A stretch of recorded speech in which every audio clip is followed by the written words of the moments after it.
15 minutes he hasn't arrived home, I go looking for him. I can't find him. When I came home, I found my son deceased laying on the floor in my dining room. I tried to make a move and he shot me in the face. Come to find out, my son was at the morgue and he had been shot 3 times.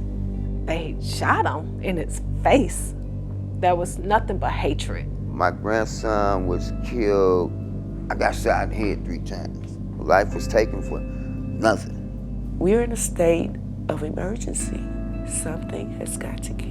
I want the violence to stop. I just truly wish that people would think about the family members that they're doing the damage to. If the people had got together and tried to come with a better solution, my grandson still be living. You know, he'd still be living.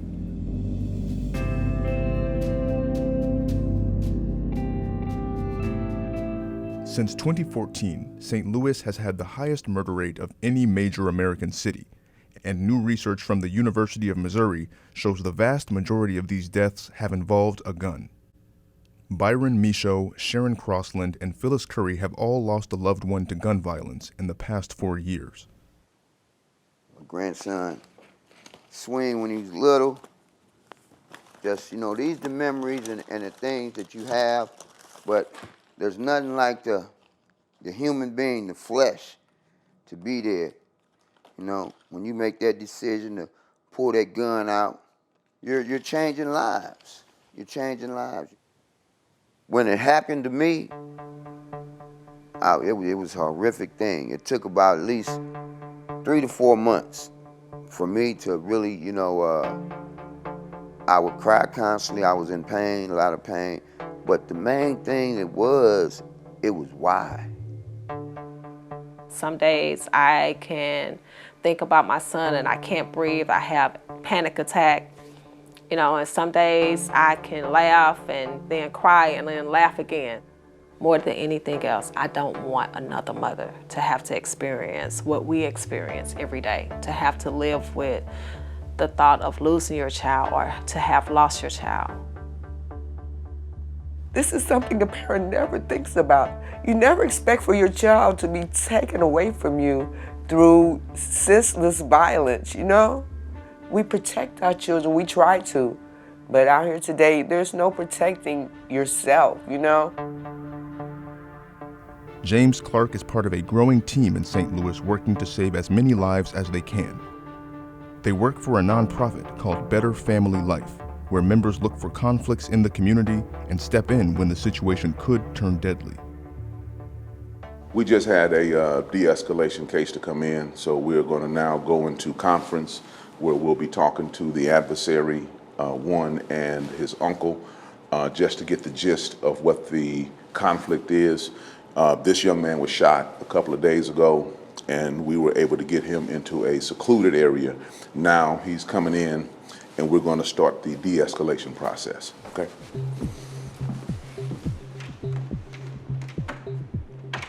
The Better Family Life offices are just one of 3 places where the de-escalations can take place. The nonprofit also works out of 2 nearby churches, and they answer calls on a 24-hour hotline.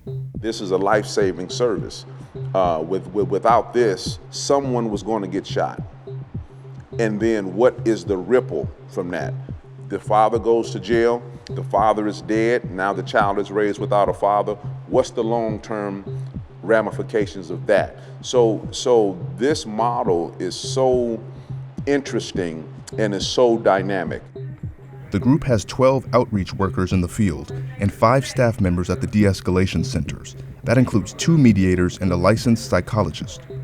We realized that there are third-party people who have information about a conflict that are willing to come forward. So we work to solicit that. We want to get as much information on both adversaries or multiple adversaries. Then we go into their circle of care: mom, dad, grandmother, favorite aunt, brother, sister, child's mother, child in some instances.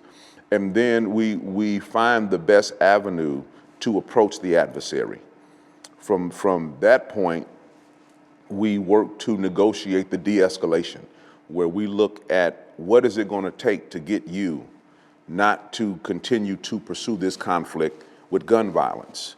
And so that runs the gamut. We found that most often people are willing to de-escalate. No one wants to see the conflict move forward. This is a fully loaded clip where a young man who was involved in a conflict, and he just showed up one day and said, Mr. Clark, I was going to go do something to this guy, but I saw the yard signs and it gave me some time to actually reflect, so I just want you to have this. And he brought me a fully loaded magazine. The idea for the de-escalation centers started with a simple phrase: we must stop killing each other. In early 2016, James handed out t-shirts and yard signs with the message, and it spread from there. Now he says there are 14,000 signs in St. Louis, and calls are coming in to the de-escalation hotline daily. How y'all feel this morning? Y'all all right? All right, y'all, the community has been asking us to come out. So we are going to go out today in the Jeff Vanderloo neighborhood. So we just going to hit the door with a smile, with a firm handshake, and wherever they ask you to put the sign, that's where we want you to put it. So we all set. We got the van keys. We got the marching orders. We know exactly where we are going to go. So let's just go out here and do exactly what we do. Any questions? No, sir. Okay, so we all set? Yes, sir. Okay, let's go do it.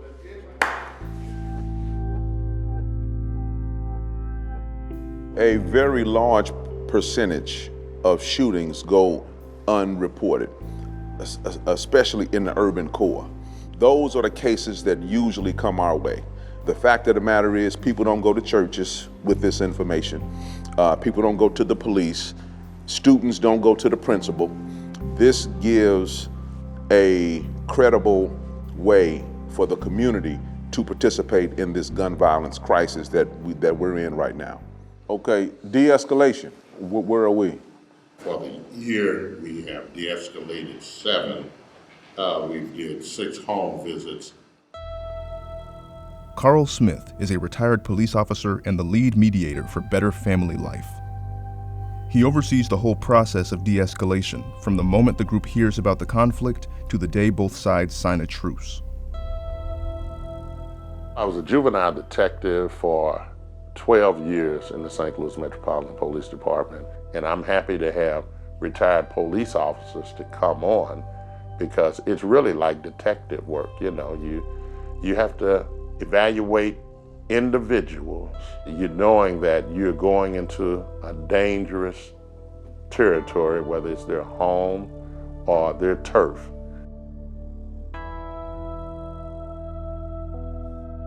I want to give you some of these, man, you know, because we know how you have people that be involved in gun violence or something like that, because they come into your shop. I know you hear stuff all the time, man, and just hand them a card, man, and let them know they can call this number right here, and they can get some help, you know. Okay, man. When you have somebody who's a mediator, and you have to be good at what you do, because you have to ask those probing questions, you know. Where did it start? You know, can it be de-escalated? Do we have to continue with this? Because it only leads to death.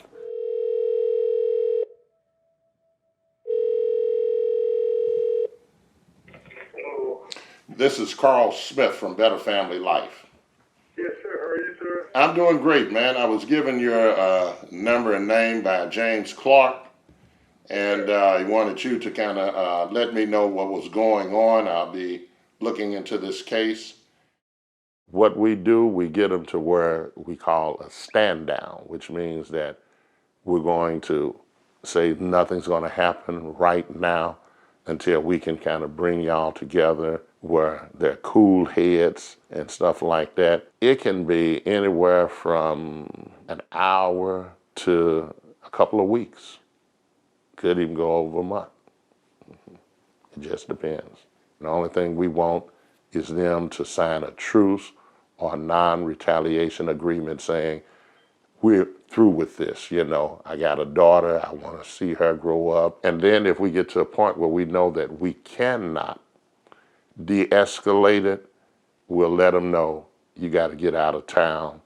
We'll get them a bus ticket, put them with another relative, and sometimes they've gone places where they didn't even have a relative, and we'll put them up in a hotel and stuff, and assist them with getting a job, and at least we've saved a life. All right, my friend, be blessed. All right. You too. Mm-hmm. And that's where follow-up comes in. We don't just let them go just because it's been stopped. We do 3-month follow-ups, we do a 6-month follow-up, and as long as they're still on the right path, then we're fine with it. Usually after 6 months, we close it, but it doesn't mean that we're not still here for you, because if you pick up that phone and call us and say something else is going on, we're there to help you. James says the group has de-escalated more than 80 conflicts since 2016. Paula Neely is one of those successes. She said she called James on the Better Family Life hotline after someone tried to shoot her son. Mr. Clark gathered all the information, and not only that, he was able to speak with me about my son. He found the other individual that my son had the altercation with. Actually, it wound up saving both parties. In the end, Mr. Clark did contact the other gentleman. He was able not only to get him to take peace with the situation, but Mr. Clark kept me informed that he was helping a young man look for a job. He was jobless. And that's one thing that I can say that I'm really proud of, being able to go through the De-Escalation Center too, because not only they stop the violence, but they do things to prevent it by trying to help them, you know what I'm saying, with other alternatives in life. Whatever Mr. Clark had done, it worked. Not only that my son is back home and with his family, he's not even looking over his shoulder. He's able to just run in and out and mind his own business, not worrying about the stress of being shot at again from this individual. Local, state, and federal officials have praised the de-escalation program and offered support for the work James and his team are doing. In July, the nonprofit received more than $400,000 in funding from the St. Louis Regional Crime Commission and a federal program called Project Safe Neighborhoods. James says most of the money will go toward growing their team of outreach workers and de-escalating more conflicts. There is no doubt that we've had an impact. There is no doubt that we are working to move the needle, but it's not time to pat ourselves on the back. There's going to come a generation that will look at this last 25 years or more, where killings of African Americans has become accepted and expected. There's going to come a generation that's going to say, it'll never happen again. That's what we're working towards right now. I'm from here, and I know that, you know, people get killed all the time, but the rate that St. Louis is killing people, that we are killing ourselves, it needs to stop. I would love to see us go 30 days, 60 days, 90 days without someone being murdered. That's what I would love to see for St. Louis. Just so many memories, just memories, you know, and it's good for me, you know. It gives me some peace. I like to come in, I just like to just say, I wish you could, we're still here. It's so unfortunate. We have to really, really, like, put our feet down. St. Louis has got a lot of work to do. We're not asking people to put their lives in danger. We're asking that you stand up and make change for better. If I had known half of the things that I know now, that I could definitely have done something to save my son, you know? Grandson, you know, he lives on. You know, it hurts. I sit here, I cry, I think about, but I always come back to the good days. Those are the lives that you change. You know, the things that you do when you pick that gun up. This is why we need the De-Escalating Center and people in the neighborhoods coming together and checking things out. And it's not snitching, it ain't telling, it's just prevention. Just think, take the time to think. Better Family Life, De-Escalating Center. That's what's up.